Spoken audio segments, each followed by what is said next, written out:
नमस्कार, मी प्रियंका. आजच्या मराठी व्हिडिओमध्ये तुमचे मनापासून स्वागत. तर आज आपल्या घरातला कोणताही व्हिडिओ नसणार. आजचा व्हिडिओ आहे फक्त सेवेचा. तर आता सध्या श्रावण महिना चालू आहे. श्रावण महिना चालू असल्यामुळं काय होतं, आपण भरपूर भगवान श्री शंकराची पूजा करतो आणि तसंच स्वामींची सुद्धा पूजा करतो. तर हे आपल्याला केंद्रातच शिकवलं जातं की भगवान श्री शंकराचा अभिषेक कसा करायचा व शंकराची पूजा कशी करायची.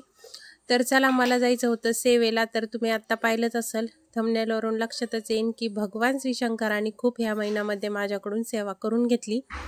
तर पहा, मी तुम्हाला मागच्या वेळेस सांगितलं होतं, जर सामुदायिक सेवेला जायचं असेल आणि मूर्ती जर उचलायची असेल तर मूर्ती उचलायच्या अगोदर आपण त्या मूर्तीसमोर एक सुपारी ठेवायची आणि त्यांना सांगायचं की आम्ही ह्या कार्यासाठी, म्हणजेच मी आता श्री स्वामी समर्थ मार्गातून जो अभिषेक आहे कोणता, तर भगवान श्री शंकराचा.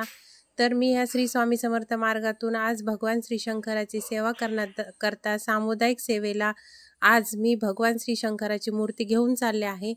तर तुम्ही माझ्यासोबत चला असं काही म्हणून तुम्ही मूर्ती घेऊन जाऊ शकता. तर त्या मूर्तीच्या जागेवर सुपारी ठेवायची आहे आणि आपल्याला त्या मूर्तीला विनंती करून हात जोडून तिथून मूर्ती उचलायची आहे.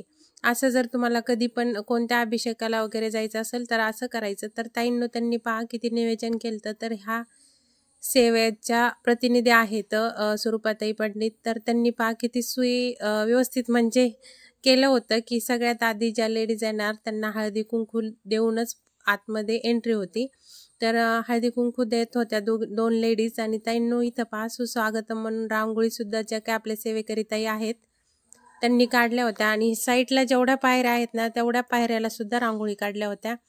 आणि समोर गणपती बाप्पाची एकदम छान सुंदर मूर्ती बसवलेली होती. आणि हा व्हिडिओ आहे मंगळवारचा, मंगळी चतुर्थी त्या दिवशीचा. मी काही शेअर केलाच नाही कारण मला माझ्यासोबत जेवढे होते त्यांना विचारून हा व्हिडिओ शेअर करता आला, म्हणजे केला मी. कारण कसं आहे, आपण करायचा शेअर आणि एखाद्याने परत म्हणायचं मीच आले त्यात आणि कशाला ऑनलाईन, असं नको व्हायला म्हणून. तर ताईंनो, हे पहा, दादासाहेब येणार होते. दादासाहेबाचं हितगुज होतं आज, म्हणून हा सामुदायिक सेवेची संधी मला सापडली. म्हणजेच भरपूर गेवरातल्या लेडीज होत्या. तर महादेवाची सेवा सामुदायिक रुद्राभिषेक आम्ही पिंडीवरती अभिषेक केला. कारण काय ना, एवढे सेवेकरी होत्या, सगळ्यांचा अभिषेक पिंडीवरती झाला आणि सेवा सुद्धा वाचन करून पिंडीवरती अभिषेक केला. तर पहा, इथं सुंदर अशी एका ताईंनी रांगोळी काढली होती. तर ह्या आपल्या नानी फलके ह्या वाचनाला बसल्या होत्या आणि सेवेला सुरुवात झाली आहे. पहा, स्वामींचा फोटो सुद्धा किती प्रसन्न वाटत आहे. आणि नानीकडून जितके गुण घ्यावे तितके कमीच. खूप शांत आणि संयमी व्यक्तिमत्व आहे आणि खूप ज्ञान देतात नानी. तर चला, आता आजचा व्हिडिओ आपला फक्त सेवेवरच होता. तर ताईंनो, माझी व्हिडिओ तुम्हाला आवडत असतील तर आपल्या व्हिडिओला लाईक आणि कमेंट नक्की करत जा. तर पहा, एवढं साहित्य लागणार ना, मी सगळं काही घेऊन आले. तर पिंड पहा, टिफिन बॅगमध्ये थोडीशी कल्ली होती आणि हे जे काही लागतंय ते साहित्य मी घेऊन आले. तर हे पहा, आता अभिषेकाला सुरुवात होणार आहे. तर मला वाटत होतं की आपल्या परळीला अभिषेक झाला नाही पिंडीवर, असंच होईल का काय. पण पहा, व्यवस्थित व्यवस्थित आपले सगळे सेवेकरी समजदार असतात आणि सगळे छान असे आता सेवेला बसण्याच्या तयारीला लागलेले आहेत. तर इथं आहे ना, महाराजांचा फोटो झाला होता उत्तरेकडे तोंड करून आणि आमचं होत होतं घाटाकडे तोंड. त्यामुळं आम्ही आहे ना हे पूर्वेकडे तोंड केलं होतं आणि पूर्वेकडे तोंड करून सेवा चालू केली.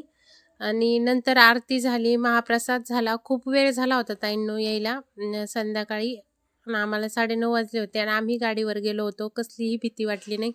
इथं भरपूर जण जोडीने सेवेला बसले होते. खरंच ज्याचं भाग्य आहे ते ह्या सेवेला आलं. गेवराई तालुका लहान नाही आहे ताईंनो, खूप मोठा आहे. ह्या तालुक्यामधून फक्त एवढे लोक सेवेला हजर होते. त्यात काही जोड्या होत्या, काही सिंगल होत्या, ज्याचे त्याचं हे. पण मला तर वाटत होतं हे हॉल पुरणार नाही. पण चला, ज्याच्या तकदीरात आहे त्याला सेवा भेटती आणि ज्याच्या नाही आहे त्याला भेटत नाही. म्हणजे स्वामींची पण इच्छा लागते की आपल्याकडून सेवा करून घ्यायला. भलेही इथं गेल्यावर सेवा कशी होऊ, पण इथपर्यंत फक्त महाराजांचंच निवेदन असतं आपल्याला आणण्याचं. आणि मी तर महाराजांना सारखं म्हणन की तुम्ही माझ्याकडून सेवा करून घ्या, एवढीच माझी इच्छा. भलेही त्या सेवेचं मी तुम्हाला फळ मागू या न मागू, पण तुम्ही माझ्याकडून सेवा करून घ्या. मला ज्या फळाची गरज आहे ते तुम्ही मला कधीच देतात आणि चला तुम्ही सुद्धा स्वामींची सेवा नक्की करत जा. आता श्रावण महिन्यातले काही दिवस शिल्लक राहिलेत, रुद्राभिषेक करा. ह्यानी भरपूर म्हणजे तिथं ते दादा सांगत होते, रुद्राभिषेकाचं तीर्थ तुम्ही चाललेलं स्वयंपाकाच्या पाण्यात टाका, प्यायच्या पाण्यात टाका, परत आणखीन तुम्ही खाण्याचे जे ओले पदार्थ समजा काय असेल त्यात ठेवा. म्हणजे भरपूर सगळं सांगत होते की ह्या तीर्थाचा कुठं कुठं वापर होईल. आपल्या मुलांना द्या, जे आजारी व्यक्ती आहे त्यांना द्या, जे व्यसनी व्यक्ती आहे त्यांना द्या.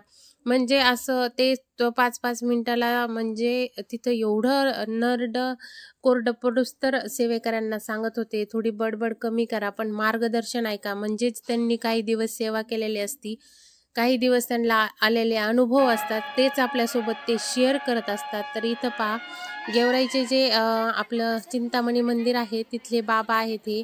आणि हे आल्याच्या नंतर सेवेकऱ्यांचे मुलं, कारण सेवेकऱ्यांच्या मुलांना सांगायची गरज नाही की कुठं गेल्यावर काय करायचं. सगळे मुलं त्या बाबांच्या पाया पडले जाऊन, आणि अक्षरशः ते बाबा सुद्धा तिथं 1-2-3 मिनिटं उभा राहिले. इथं आले दादासाहेब.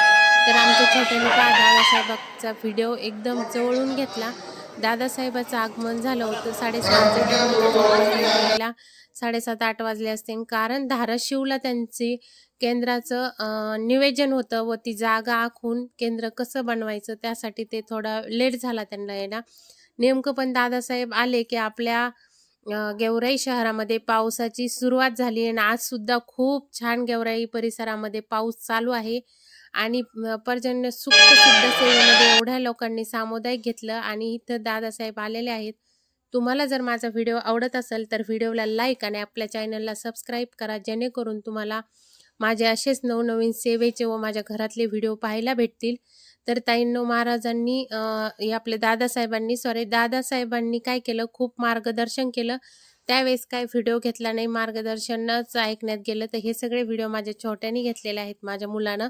तर सेवेला गेल्यावर काय होतं, सेवेकडे लक्ष द्यावं का व्हिडिओकडे लक्ष द्यावं हे लक्षात येत नाही. ते इथले हे पंडित आमदार आहेत आणि त्यांच्या सुनबाईच्या हाताने आजची आरती व कार्यक्रम पार पडला.